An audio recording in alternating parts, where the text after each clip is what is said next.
Hello বন্ধুরা, আশা করি সকলে ভালো আছেন, সুস্থ আছেন। আমিও খুব ভালো আছি। আজকে সুন্দর একটা রেসিপি নিয়ে হাজির হয়েছি মশলার রংঢং থেকে। আজকে বানিয়ে দেখাবো তোপসে ফ্রাই। রেসিপিটা দেখে ভালো লাগলে অবশ্যই লাইক শেয়ার করবেন, কমেন্ট করে জানাতে ভুলবেন না কেমন লাগলো। আর অবশ্যই আমি আপনাদের থেকে সবসময় আশা করব আপনারা আমার পাশে থাকবেন। এখন বানিয়ে দেখাচ্ছি তোপসে ফ্রাই। আজকে রান্নাটা মা করে দেখাবে। আজকে বানাবো তোপসে ফ্রাই। তার জন্য এখানে নিয়েছি 8 পিস ছোট সাইজের তোপসে মাছ। মাছগুলো খুব ভালো করে ধুয়ে বেছে পরিষ্কার করে নেওয়া হয়েছে।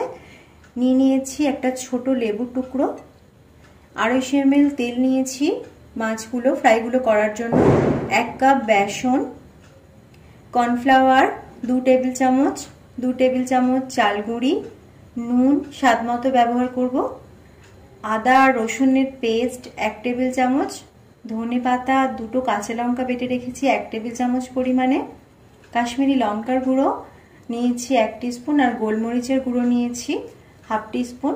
প্রথমে মাছটার মধ্যে লেবুর রসটা দিয়ে দিতে হবে। আদা রসুনের পেস্ট থেকে সামান্য পরিমাণ নিয়ে নিতে হবে, আর কিছুটা রেখে দিচ্ছি। ধনে পাতা বাটা, কাঁচা লঙ্কা বাটা পুরোটাই দিয়ে দিলাম। দিয়ে দিচ্ছি নুন সামান্য পরিমাণে।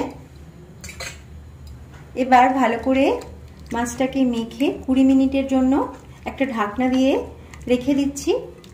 20 মিনিট হয়ে গেছে।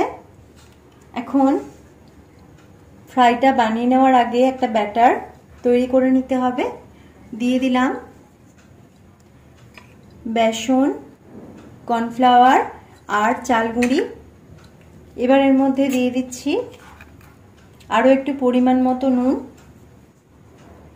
আর কাশ্মীরি লঙ্কার গুঁড়োটা মিশিয়ে নিচ্ছি, গোলমরিচ গুঁড়োটা দিয়ে দিলাম। এখন যে আদা রসুনের পেস্টটা আমি রেখে দিয়েছিলাম অর্ধেকটা পরিমাণে, সেটাও মিশিয়ে নিলাম। এবার ব্যাটারটা বানিয়ে নিচ্ছি। এখানে খুব পাতলা ব্যাটার হবে না, আবার একদম আটো আটোও হবে না, একটু ঘন করে ব্যাটারটা বানিয়ে নিচ্ছি। অল্প অল্প জল মিশিয়ে ব্যাটারটাকে বানিয়ে নিতে হবে।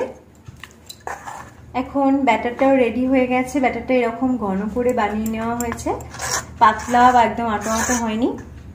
এখন তোপসে ফ্রাইগুলো বানিয়ে নিতে হবে। আমি রান্নাটা শুরু করব। এখন কড়াইটা বসিয়ে নিয়েছি গ্যাস অন করে, আর পুরো তেলটা কড়াইয়ের মধ্যে দিয়ে দিলাম। এখানে তেলটা প্রথমে গরম করে নিচ্ছি।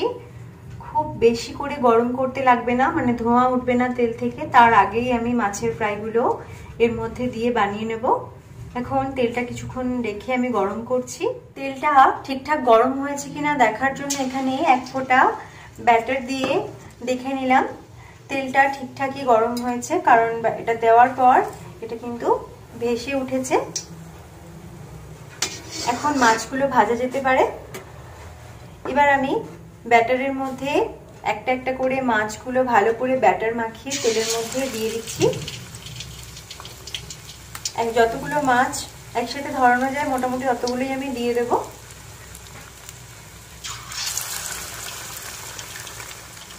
তিনটে মাছ আমি এর মধ্যে দিয়ে ভেজে নিচ্ছি। মিডিয়াম ফ্লেম করে নিয়েছি। গ্যাসের ফ্লেমটাকে মিডিয়াম ফ্লেমে রেখে ফ্রাইগুলোকে একটু ভালো করে মুচমুচে করে ভেজে নিতে হবে। প্রথমে আমি এপাশ ওপাশ করে আগে ভেজে নেব, তারপর একটু ভাজা হয়ে গেলে আবার ঘুরিয়ে ফিরিয়ে একটু ভালো করে ভেজে নিতে হবে। আর কড়াইতে অনেক বেশি মাছ দিয়ে ভাজার প্রয়োজন নেই, আপনারাও দেখে নেবেন। জায়গাটি একটু খালি খালি থাকলেই সুবিধা, মাছগুলো নাড়তে সুবিধা হবে, নাড়াচাড়া করে ভাজতে সুবিধা হবে। এখন মোটামুটি 3-4 মিনিট মতো মাছগুলোকে ভেজে নিয়েছি। তুলে নিচ্ছি আমি। মিডিয়াম ফ্লেমে রেখে মাছগুলো ভেজে নিতে হবে, আপনারাও দেখে নেবেন। হাই ফ্লেমে দিয়ে ভাজলে এটা কিন্তু খুব তাড়াতাড়ি ওপরটা লাল হয়ে যাবে, তাড়াতাড়ি ভাজাও হয়ে যাবে, ওপর থেকে ভেতর থেকে কাঁচা থেকে যাবে। তো মিডিয়াম ফ্লেমে রেখে একটু ভেজে নিলে ভেতরটা কাঁচাও থাকবে না, আর মুচমুচে করে ভাজাও যাবে বেশ ভালোভাবে। এখন বাকি মাছগুলো এই একইভাবে ভেজে নিচ্ছি। এখন আপনারা দেখলেন একদম মুচমুচে আর সুস্বাদু এই তোপসে ফ্রাই রেসিপিটা আপনারাও ট্রাই করুন।